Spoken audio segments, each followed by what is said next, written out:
So Expresso youngsters, I hope you enjoyed that workout with Ilana. Don't go anywhere. Sit right where you are, because right now we're going to find out about a hobby that dates back 2,800 years ago.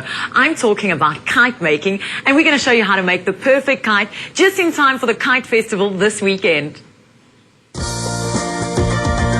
1 year of feel-good mornings with Expresso.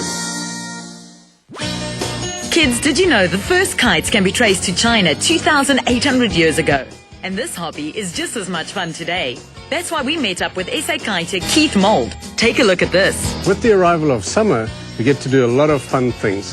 One of the things that you can do, getting yourselves outdoors into the healthy air, is to make and fly kites. So what I'm going to do today is show you how to make a really simple kite that you can fly pretty much anywhere. So the materials we need for this is a piece of A4 paper for each kite.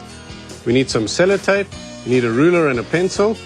We need some string, of course. We need some old newspaper, blunt nose scissors, and some skewer sticks. And of course, you need something that you can use to decorate your kite. Koki pens or crayons or even paint. And the first thing we need to do is we need to mark the middle of the page. Okay? Measure it. Do that at the top and at the bottom. Okay, the next thing is turn the page over. On each end of the page, we're going to mark 4.5 centimeters from the side. Put a mark there. Also on the other side of the page, 4.5 centimeters, and the same at the top, 4.5 centimeters, 4.5 centimeters. The next thing we're going to do is marks lengthwise down the page. So you're going to join that mark to that one, and that one to that one, using your rulers, so it's nice and straight. We need to be very accurate, because a kite, particularly one like this that flies with just one string, will be exactly balanced, else it won't fly straight. The side where you drew the long lines is going to be the front of the kite. So when it's flying in the sky, that's the side we're going to see, and so that's the side you need to decorate. But we're going to fold it on these lines, so those are going to be the sides, so just decorate between the lines. If you decorate outside the line, make that a different decoration, because you won't see them together. Now that you've decorated, we're going to now fold along the lines that we drew. So we need to fold the paper very carefully, so that it goes along those lines. And what I like to do is take a ruler and just go over the fold so that it's a very nice fold. You could fly the kite just like this. Obviously, we've still got to put the string on and a tail. But we're going to use skewer sticks to just strengthen the kite a little bit, make it able to fly in slightly stronger winds. Now, skewer sticks you generally have around the house, but they have sharp points. So please get your parents to cut the points off. I've done that already. That way there's nothing dangerous on them and nobody gets hurt. What we're going to do is place the sticks along the fold like that. Make sure they're equal. And then we're going to use some sellotape just to hold it in place.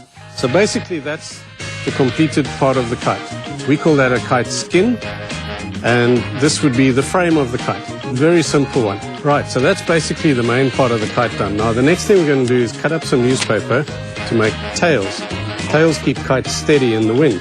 So the easiest way to do it is to take a single sheet of newspaper like that, fold it up until it's just a short little piece that we need to cut through.